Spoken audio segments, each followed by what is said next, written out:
The Beast at Kings Island is one of the most recognizable roller coasters in the world. But did you know when it first opened, it had four trains? Hello, everyone. Alongside the truculent Ryan Sir, I'm Don Helbig, and this is Tower Topics.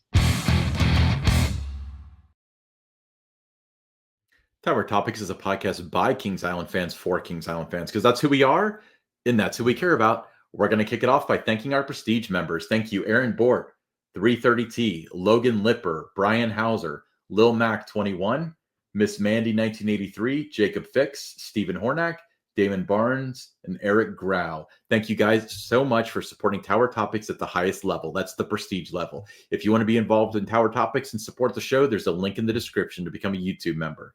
Members get early access to the content, exclusive videos, exclusive live streams, and hey, some tiers get some free stuff. And Don, I'm almost to the point where I regret making one of the benefits reading the Prestige Pass names because we're getting a lot of them. So that's going to be a big segment of the show moving forward. But enough about that. Let's talk about the Beast. 4 trains, huh? Yeah, the Beast, widely regarded as one of the world's greatest wooden roller coasters. It had that lesser known feature, that fourth train. So during the first 3 seasons, which was 1979 to 1981, the coaster had the 4 trains. Each was equipped with 4 bench cars. So the capacity was 40 riders per train. When it first opened, they tried running it with all 4 trains, but the timing was so critical that they had frequent automatic, shutdowns. Any delays in loading a train, it created havoc. It was, hurting the hourly capacity. Actually, going with 4 trains opposed to 3, and caused a lot of stress. With the ride ops, trying to keep the timing and everything going so the ride wouldn't shut down. So they quickly, not long after it opened, opted for 3 train operation. They would rotate 1 train out each day. So if you remember riding the Beast in the early days, 1979 to 1981, you may recall as you left the station and went around the turn toward the lift hill, you always saw the 1 train off in the storage area, and that's where maintenance would work on that train and get a head start for the next day. And then after the 1981 season, Ryan, the park decided to retire the 4th train. They repurposed it for parts to maintain the remaining 3. But at the same time, a real significant change in the Beast happened with the trains. They were modified. So the original 4 bench trains were converted to 3 bench cars, reducing the rider capacity to 36. So this change, was implemented to decrease the load on the track, so it would maneuver the track a lot better, and it ensured the Beast's longevity, enhancing the ride experience. So it was a good move to make. So a lot of times, if you're in line with like first-time Beast riders, and that they're always asking, why is the alignment off in the station? Because sometimes you have to kind of move to your right to get into a seat. So that's why, because it was 4 bench and then went down to the 3 bench. Yeah, it's funny because there's always some confusion as to which seat's yours because of this. So it went from 4 to 3. I knew about that. Actually, I didn't know about the 4th train until we did an episode on the Beast. So I learned that from you. Yeah, the 4th train, it was always on. One was always off to the side. I always liked when the 4th train was on and running. I always that was one of my favorite trains. I don't know why. It just was. I think maybe because that was, when I first started riding it, it was in operation that day, and I, rode on that train. But it, it definitely was a different feel when they cut it down to the 3 bench cars, and the capacity, was reduced from 40 to 36. I thought, it definitely navigated the turns a lot better, with it that way. Than it did when it was the 4 bench trains. But yeah, I mean, it's not a lot of people remember that it had that 4th train. I bet between completely decommissioning a train and going from 4 benches to 3, they got a mad amount of spare parts. They probably still have a bunch of them. It helped, when you have that, like you said, that full train, and then you had those extra seats that you cut off. That modification back then, there wasn't social media, there weren't blogs, anything like that. So nobody really knew what they were doing until opening day 1982, and hey, the trains are shorter than they were before. Hey, there's only 3 now, 4. Oh, wait a minute, where do I go to get into the car? Because it was different in the station. So there was a lot of changes there. Nobody really knew what was happening to that, and is locked in as and as Carl Eichelman was with the Beast. He didn't even know until opening day that had happened. I guess maybe from the park's perspective, they didn't think it was that big of a deal. We don't need to tell Don and Carl what we're doing because it wasn't that big of a deal. But it wasn't in the news or anything that they were doing that, and people didn't really realize until opening day that they had made that change. But everybody enjoyed the ride experience. I mean, it was improved after that happened.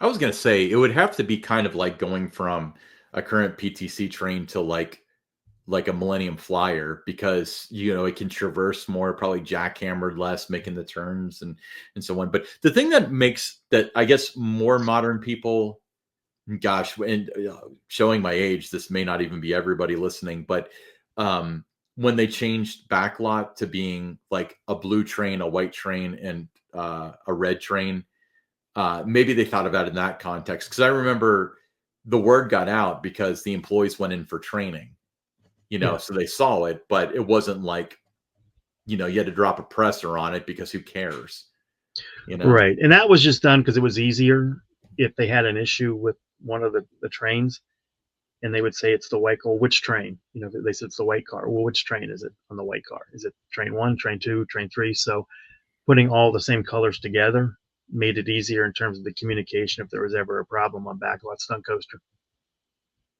I wonder if it's yeah, so I guess there was a lead car, a middle car, and a back car, right? Or were they? Right.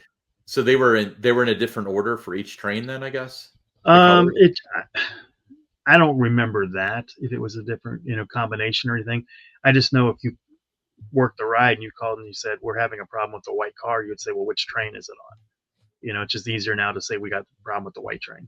Okay. Well, let's pause this conversation because somebody has called us out in the comments of our new Facebook group. By the way, search us for Tower Topics Facebook group, and we're having some great conversations, and Don's posting some amazing content.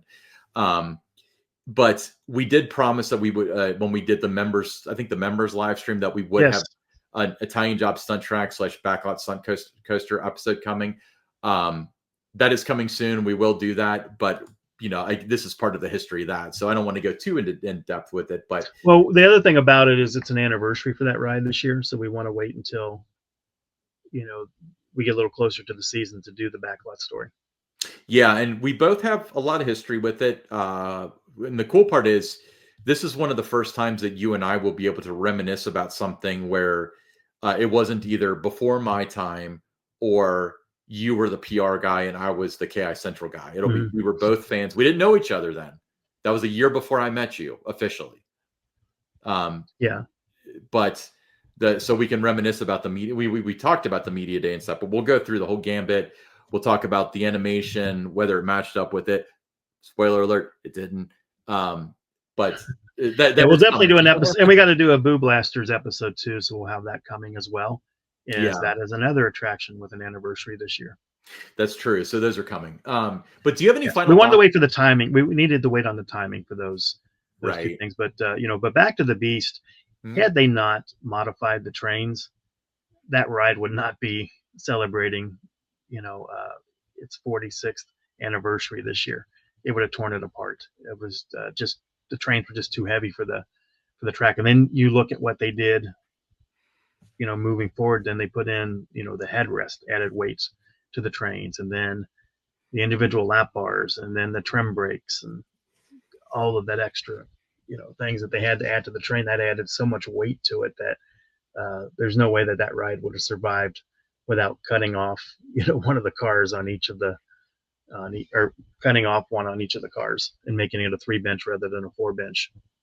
Okay, I'm going to ask this question. I'm going to ask the people to comment the answer, and then I'm going to ask you your opinion. But in the comments, you, the listener, if they could replace the PTC trains with like Millennium Flyers or even the Timberliners from Gravity Group, potentially for a better ride experience, would you be in favor or against that? Because there's one argument that it could improve the experience, but at the same time, It's always had PTC trains, so it's kind of a tough pill to swallow. But Don, let me ask you that question. Would you take that trade?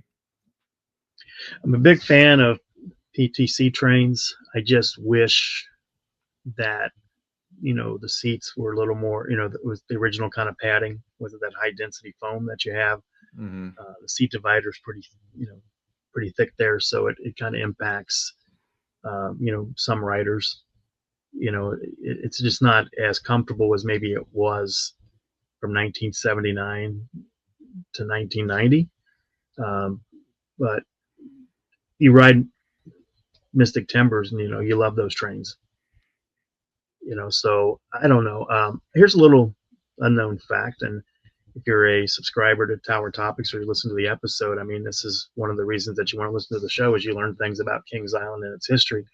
Is before cutting off one of the cars, or one of the benches on each of the cars, after Labor Day, they took a train from the racer, went over to the Beast, and ran it just to see what it did with the lighter weight, lighter trains. Did that make a big difference? And when they found that, yes, it does, that helped sell them on the idea that we need to do this. We need to make that modification to the Beast trains. Yeah, that's interesting. So would you take, so let's go with Millennium Flyers, because that's the one that most people would be most familiar with, because we have them. If they said, we're going to swap them out for Millennium Flyers because it'll create a better ride experience, and honestly, I think that's indisputable. It probably would create a better ride experience. Would you take it, or would you? Yeah, I mean, I would take it. I would take it. I would take it. I mean, I'm not somebody that's opposed to change if it's going to enhance the ride experience. I think that I think most people would notice, but some wouldn't, because most people just don't care. But I think it would be more accommodating. It would be more comfortable. I think it would be a better ride. In fact, I think that it might actually run faster because those trains are lighter, Yeah.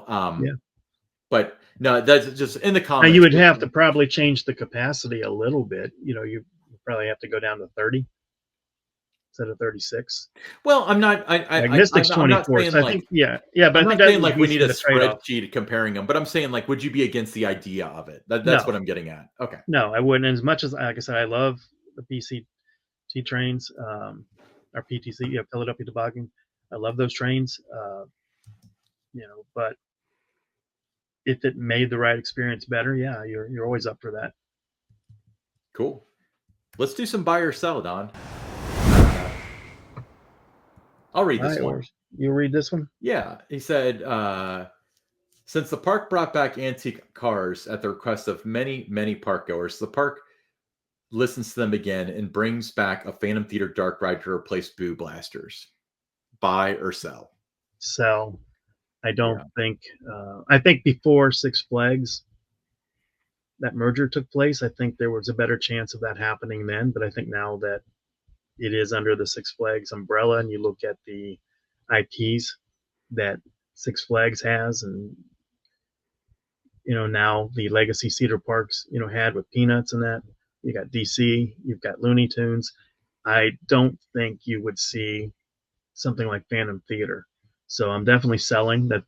There could be hundreds of people posting every day, bring back Phantom Theater, and I just don't think that would happen. I agree. I'm selling too, but and the core of it is, the merger. But I think that because their window of opportunity is over. They had Phantom Theater Encore, so they knew the success of that, and they understood the nostalgia and the popularity and so on. I think it would be very short-sighted to think that people liked it because they liked the show. I think that people liked the show, but they really liked it because it was Phantom Theater.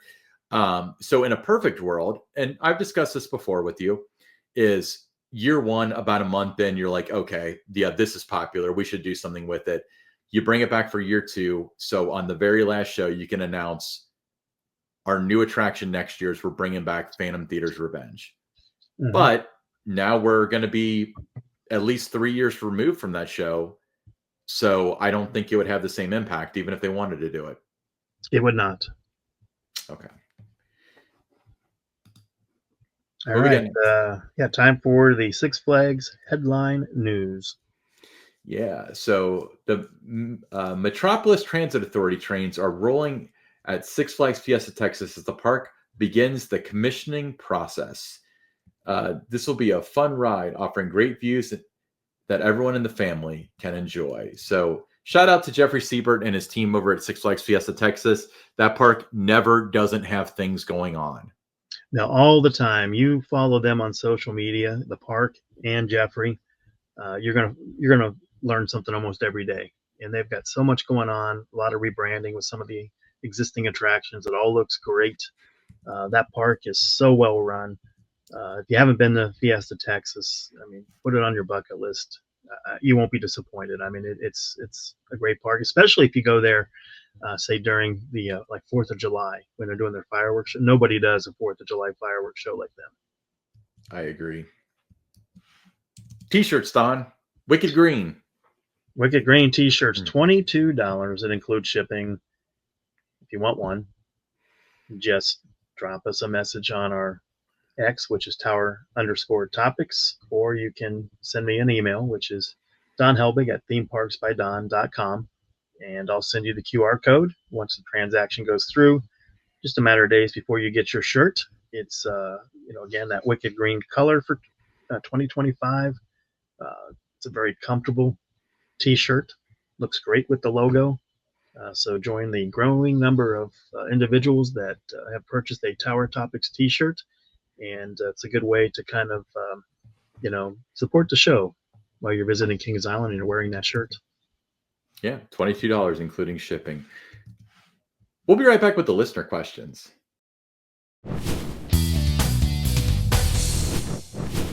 All right, Don, why don't you take the first one?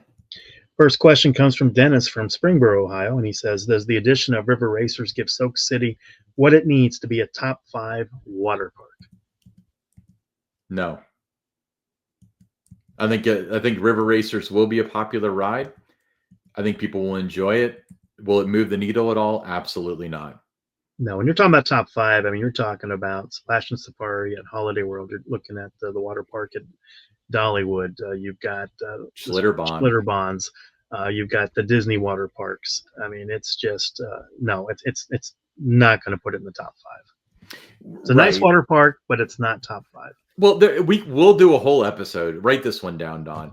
We can do a whole episode on what's wrong with Soak City, because the problem with Soak City is it's not nearly as good of a water park as it should be. And I'm not even saying like we need this ride and that ride, because I think the rides are. I mean, I think we should get a better water coaster, but besides that, it offers so much more than every other water park except for maybe Splash and Safari at Holiday World.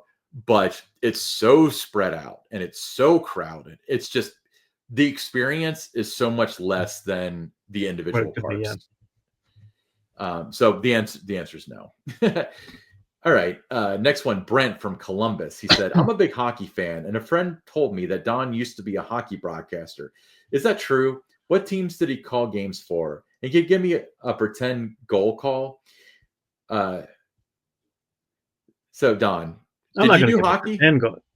Yeah, I'm not going to give a pretend goal call, but no, I did. I radio play-by-play, Cincinnati Mighty Ducks, Albany River Rats, did some color commentary during the Cincinnati Cyclones when I was with them in the 1995-96 season. So, yeah, was a former professional hockey play-by-play broadcaster. Now, you're absolutely refusing to do like a fake phony goal, because you can't just fake it till you make it when it comes to hockey. But, and by the way, if you're a member, you've already heard this because this was exclusive content. Here's a demo reel from Don's hockey careers with the Cincinnati Mighty Ducks. Check this out. Takes control. Hankinson towards Cincinnati. It's Glenn Cross at the left wing. Glenn Cross over the line. Glenn Cross shoots. Saved by Finley. The rebound. Tim Brent. A shot. He scores! Tim Brent! Tim Brent! With 16 seconds left to go in the game, Tim Brent just puts it in short side inside the left post to give the Ducks a 3-2 lead. Markinson down low side of the net for Perry, trying to throw one in front. He scores!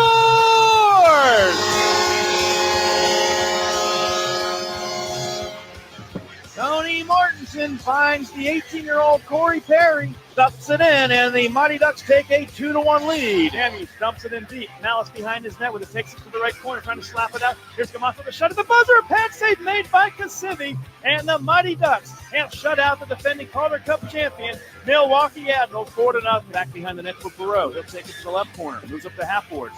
Drops it to Pierre Parento. Parento cutting the center of the shot. He scores! What a shot by Pierre Parento! And the Ducks take a 3-1 lead. Puck was taken away. Here come the Ducks. 2-on-1. A coin. He's got Perot with him. A coin. The shot. He scores!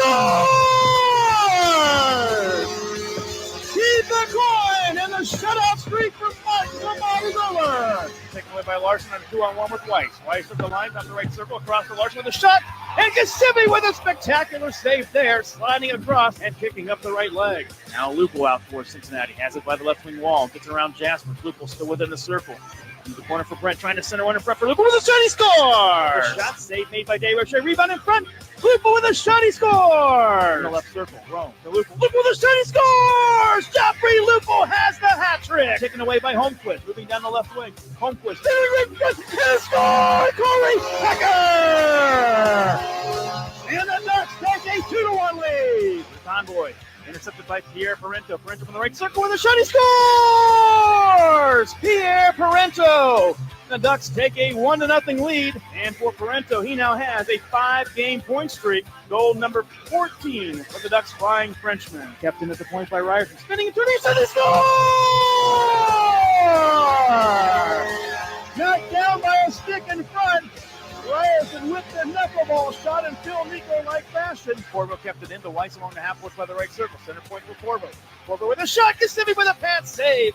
And that was a beauty. Kunitz trying to dance around the defense in front of Hankinson. Hankinson trying to get a backhand shot off. He's rodeoed down. Now Popovic with the drive. He scores! He scores! He scores! He scores! Mike Popovic has scored with a shot from the left point, beating Brian Finlay. And the Ducks take a 4-3 lead with 12.9 seconds to go. Ducks put it in. They put it in. They put it in. They win the game with 1 second left.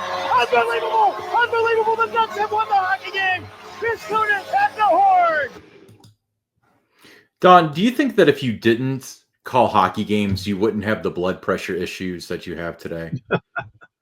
It was a fun time. I really enjoyed that. That's what I aspired to do, growing up, was be a play-by-play broadcaster, hockey or baseball, and was able to do that. So I was very fortunate to, not many people get to do, what they hope to do as a child, but, especially when to do it in sports, to be able to do that for a hometown team with the Cincinnati Mighty Ducks, color with the Cincinnati Cyclones, and the season I had with the Albany River Rats. In addition to that, there were radio talk shows for hockey, with the Cincinnati Mighty Ducks and the Cyclones, and the Carolina Monarchs. Was another team I worked for in the American Hockey League. So there was a lot of that. I did get in the running for a couple of NHL radio play-by-play jobs. So that was good enough for me. I didn't have to get the job to know that, someone thought it was entertaining, enough, or I painted the picture good enough to at least get into the, the final 8 or whatever it might be, final 10 or something, what it wasn't just thrown on the floor, with all the other ones, and it was something they considered. So that was good enough for me, but I had a great time doing that. And so, yeah. Glad you had fun, but it doesn't end there, because you and I have a history. We did. Look how chubby I was back then. I swear I weigh 30 pounds less than that now, but I'm 30 pounds less too than I was then. And yeah, that was the Cincinnati Gardens. You and I did the broadcast for the Cincinnati Thunder. It was a junior hockey league. They had reached out to me that summer and asked if I'd be interested in doing it, and to get back, because they played the Cincinnati Gardens, that was appealing to me, to be able to go back there and do some games. It had been 8 or 9 years since I had even broadcast hockey games, but you and I had a lot of fun with that. We did. It was cool because I always think that arena operations and stuff are so fascinating. So I got to see a lot of that, not just calling the hockey games, but also you hooked me up when I was in college with working with the Cincinnati Junior Cyclones, which was also out of the Gardens, which was also my number one appeal because that building is sacred for many of us. Yeah, a few of us yeah. It wasn't the same. The next year they moved to a rink up near Dayton, and the play-by-play area was more in the end zone, so it wasn't as good as calling the games at the Gardens. And but yeah, it was a fun time doing the Thunder. It wasn't pro hockey, it wasn't the American Hockey League like I was used to, but it was still fun. And to do it with you, was a lot of fun as well. It was a fun way to spend a Saturday, and we'd often go, out to eat or whatever afterward. Remember, I broke the unlimited pancake record at IHOP that one time. I do. I was just thinking about that. Yeah, she went. I was like, maybe I should bring up this right here. See that beer belly? That's why I was able to accomplish records like that. Yeah, that was unbelievable when you did that. But no, it was fun. The American Hockey League was a terrific league, and I was with the Albany River Rats as their radio broadcaster and PR director. I was also doing arena football as the play-by-play voice of the Albany Conquest when the opportunity to go to Kings Island came up. There are times, that I think, should I have done that? Should I just stayed with the hockey? I fit, what I was doing with hockey. It was fun. Loved doing the game notes in terms of the PR, putting the stats and everything together, and the storytelling in the game notes, help the media write their stories with things. So, it all translated over to Kings Island with the PR side of it when I went there. But yeah, those were great years. Yeah. All right. Next listener question. Why don't you read it? The next listener question comes from, hold on again, Ted from Elizabeth, New Jersey. How do you feel about Six Flags' new approach of removing rides without notice, denying us the opportunity to say goodbye? I mean, I think from both a business and a personal standpoint, it's very, very, it was a poor decision. It would be one thing if they removed a ride in February or March or whatever, and you can write it off as, as of closing day, they assumed it was going to reopen the next year. But when everybody, like the worst kept secret was that Kingda Ka was closing. So the park clearly knew. They chose not to say anything. So there's a couple facets to that. For one, you're not really connecting well with your audience when you treat them like that. Secondly, you and I have preached a lot about, like, why would you buy a season pass when you're sight unseen? You don't know what the calendar is. Well, nowadays you don't know what the calendar is. You don't know what the hours are going to be, and you don't know if your favorite ride's going to be there tomorrow. So I think that there's going to be a lot of thought process in terms of that moving forward. I don't know who made this decision, but I don't think it was the correct decision. What are your thoughts? I think that you have to put yourself in the guest shoes, and you have to understand that these rides matter to people. A lot of memories tied up into these rides. For some, maybe it was their first ever roller coaster, their first ever ride period. If it's a flat ride, maybe somebody's first job was being on the crew for that ride. So there's a lot involved there, and you have to think about those things. You have to think about the people, and it doesn't cost you anything to say, this ride is going to be retired at the end of the fall season, and give everybody 4 or 5 weeks to come out and get their last rides and say goodbye. I think sometimes, you're afraid of the negative, the backlash, people being negative on social media. You're trying to get ready for Halloween Haunt, or you're trying to get ready for, a different type of event. So you don't want to say anything because you're afraid that that's what people are going to be talking about, over what's new, or the Halloween season or the Christmas season or something. Well, they're still talking about it, and they're a little more angry because you didn't tell them. So it doesn't work. You didn't gain anything by, just being silent about it. So just be transparent and let people know what's going on. That's how, I believe it has to be done. I really thought it was important to let people know Vortex was going to be retired. Very important to let people know Firehawk was going to be retired, because I knew what it meant to people. So I don't like the surprise that, somebody's finding it, the demo permits, and now it's, on social media, and that's how people find out about it. They should hear it from you first, the park. That's my stance on it. Well, and there's also the communication breakdowns too. Like people reaching out to Six Flags Great Adventure, and they were saying, "Is this really the end of King Dakar?" And at first they were saying, "No, that's just a rumor," and then they changed their tune to, "We're not commenting on that." Yeah. So I don't think that the person was lying that said it's just a rumor. I think that that was the best information they had at the time. Yeah. Just be transparent, upfront, honest. But the scary part about, when we talk about our favorite park, Kings Island, is somebody I know reached out and said, "I've heard that, the rides that we actually listed, the front of the park, like all 3 of those rides, as well as Monster, may be retired." And they came back with a no comment. They were like, "We're not going to comment on what rides will be operating next year." So we don't have any evidence that they're going to be removed, but at the same time, like, why fuel the speculation? If you know the answer, just say it. You know? Exactly. And then, there's those with drones. You don't say anything. Well, that just leads to more people flying over your park with drones to try to see what kind of work's going on in the off season. Exactly. All right. Next listener question. Brian from Covington, Kentucky. He said, "What steps can Kings Island take to compete with Dollywood and Holiday World when it comes to earning guest love?" Well, I think it starts with, just making everybody, when they come to your park, that, they feel welcome, that everybody at the park wants to see those people, that they're glad you're there. I think it starts with, with that, just from the time that all the touch points, that everyone's happy to see you. Thanks for visiting us sincere, when you're on your way out. People ask if you enjoyed your ride, is sincere in the stations. I think that part is, a big part of it is just feeling that, the parks appreciated that you chose to spend your day with them.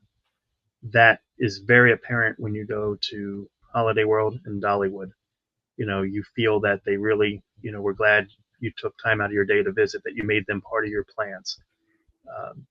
You don't always get that, when you're at a lot of other parks.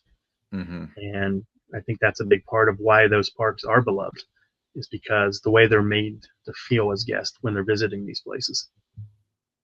Yeah, I mean, the thing that comes to mind is, I'm not big on like reaching out to parks and telling them I'm gonna be there and stuff. I don't want to have that shape my experience. But the one time that I did, well, that they knew, was I went to Holiday World on National Roller Coaster Day. You had communicated to the Cook family that I was going to be there, so they were nice enough to accommodate that. But they sought me out. They wanted to know what I thought of the event, what could have been done better, how was the voyage running, how was the food. They want to know everything, And on the flip side, and I want to be extraordinarily clear that this is not representative of everybody. When because you asked about Kings Island, is we've got that whole adorable as it is predictable thing. Backstory: people were upset about something in the season pass group, and there was a full-time person that very infamously blew it off, saying their complaints are as adorable as it is predictable. So that's not how everybody feels, but I think that's a cancer. It really is within. And, you start getting they start saying that, and then the whole department feels that way. And then the adjacent departments feel that way.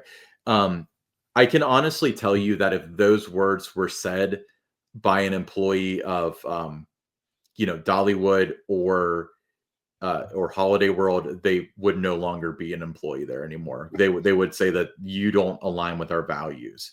They would definitely be gone. And the other thing about it too is, presence out in the park. You go to Dollywood, you go to Holiday World, you see, the management team out in the park, and they are asking, like, wanting to know if you like the event, what could they do better? They want that feedback. Where, at Kings Island, there's people that rarely leave their office. And they just, they're not in touch with the guest. And I think that's part of the difference too, is that you see a presence at those parks. You don't necessarily see, you see Mike Coons out in the park, the general manager. Yeah, I was thinking that you never don't see him out in the park, which He's God, if always the out there. GM wasn't out in the park, that would be a real problem. Yeah, but there's some that they just don't leave the comfort of their office, and there's some that there's something negative that's said on social media. They don't look at it as, let's look into this, and if this is happening, let's see how we can make it better. They're looking to, how can we keep them coming from media day? They were negative, Right. so Yeah. there's a difference between, how these parks operate. And I think that they would have, to get that same kind of love, it really would start just from, all touch points, it's coming through the park, and everybody feeling, everyone's genuine and wanting to see you there, with the welcome to the park. Thank you. Is there anything else we can get for you? When you're at a restaurant or something, it goes a long way. Yeah, it certainly does. I really think that and I don't think this is going to get better. We talked about like the pay cuts and the staffing cuts and all that. None of that stuff is going to do much for morale, and that stuff rolls downhill big time. So if you have a bag on a ride and a ride op is snippy at you because like you can't go put it in a locker. For the past 5 or 6 years, I would have been like, look, it's your job to like handle this, and you need to represent the company and stuff. But I'm afraid that you're not gonna be able to blame them at a certain point where it's like this person makes less money than they did last year. Their job kind of sucks, especially the greeters standing out in the sun and stuff. And all of a sudden you're asking them to be put in the line of fire for a policy that they may or may not agree with, Yeah. And transparency plays a role in it too, that there's no surprises, at some parks, and there are surprises at others. When you go there, you find a ride's gone, or they switch something up, and didn't tell anybody, right? With how something works. Prestige comes to mind, how that was handled when that debuted. So those kind of things, you wouldn't see at other. They'd have that all planned out, and how that was going to work, be executed. They know what it was supposed to look like, before they launched it, and didn't make changes on the fly with a lot of things. Some of that, I mean, the Prestige thing came out. Is the thing about the Prestige is that I would have entirely let it slide if, that email went out promoting it. My understanding, and I think your understanding too, is that it was supposed to go to about a dozen people to like just look at the format, but it went out to like, everybody, like hundreds of thousands. So people bought it. I was one of them. And I wish they had handled it differently. I wish they would have said, hey, this isn't what the program looks like. We're not doing free bottled water. We're not doing bottled Cokes. We're not doing the things that were listed on the website. If you want to keep it, that's great. But if not, you have until, Labor Day to downgrade. You've got 2 weeks to either call us or stop by guest services. That would have been the right thing to do. But the truth is they did a classic textbook bait and switch. It was, you saw something on the website, you bought that. And then next time you go to the website, the content's different. And they try to act like it never happened. So I think that was one of the most poorly handled things I've seen the park do. Yeah. Now, another thing too that separates Dollywood, Holiday World, when you said, what does Kings Island need to do to get that same kind of love, is say it's really crowded one day. You see like Dollywood sends out a text message to anybody, has their mobile app or over the PA net that, due to, the crowd today, we're going to stay open for an additional hour or two. You see that. You see those two parks looking to add to their calendars every year, adding more dates, adding more hours, adding more events. And you see Kings Island cutting back on the number of days that they're open, the hours. Well, not just that, they haven't released the calendar. No. We're starting to suspect that it may be they haven't released it because they don't want people talking about it, not so much that it's not finalized. I'm You in know, that it's camp. yeah. I'm in. I know that they know what the calendar is, and it's just it's frustrating for a lot of people that they can't plan. You know, it's interesting, you know, with coaster stock that as soon as we did an episode where somebody from Brooklyn needed to let their employer know, you know, so they could turn in their vacation time, suddenly now they're announcing the dates. No details, but they at least announced the dates, you know, but it's things like that. And there are a lot of people that have to give their vacation time. They want to be there if there's a season pass preview day. Well, they don't know. Yeah. You know, it's middle of January. They don't know if they can take that date or not. Maybe they've already missed the deadline of being able to take a vacation day. Or they're trying to plan, you know, visits in, you know, May. Is the park going to be open daily during the week when they had been before? Or they're not going to be open. Nobody knows. And you know, it's not like, you know, everybody's coming from Mason. You know, they're going to Right. adjust Well, like I'm that. I'm more thinking that probably the most affected people are the ones that are like, I'm driving from Indianapolis. Is it worth my drive if they close at 8, or are they going to close at 10? Yeah, Or I heck, are mean, they going to close at 7 or 5? We don't know. We don't know any no, of and this. that also impacts whether you're going to buy, you know, things like the dining plan. Sure. Yeah. You know, if you're going to get there at 6 and they close at 8, you know, it's still worth your time. You know, when if you get to like 5:30 or 6, you still might, you know, get to use it twice.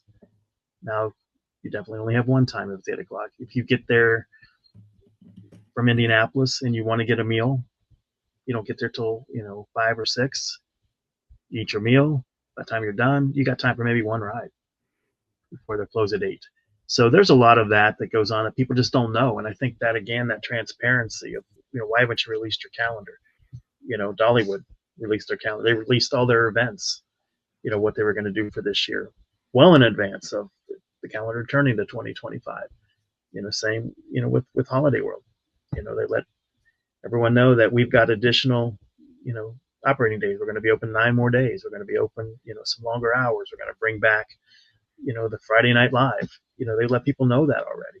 So now people can plan, get their hotels, you know, but if you're planning to visit the Kings Island as of mid-January, you don't know if the park's going to be open on those nights, you know, Yeah. or how long it's going to be open. You can guess, but you might not be right. So those are the kind of things that, you know, that's a really good question of what the park can do. And it's just a lot of, you know, a lot of things and a lot of things that don't cost money, you know, you know, just that caring about, you know, and making sure people know that, you know, they care that you visit and they care about your experience.